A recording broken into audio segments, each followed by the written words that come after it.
Sonra kendimizi toparladık. Almanya'ya gittik. Orada da duramadık, bıraktık geldik. O da burada öldü. Gelmeciydik. Ben dedi gidelim de dedi, bir hafta duralım gelelim dedi. Geldiğimiz gün, 2 gün, 3. gün şurada öldü. Allah rahmet eylesin.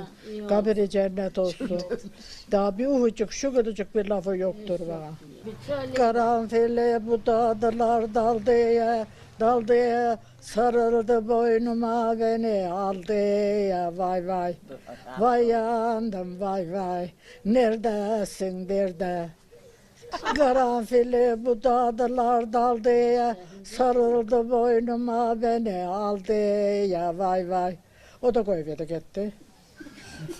Gelen gidiyor.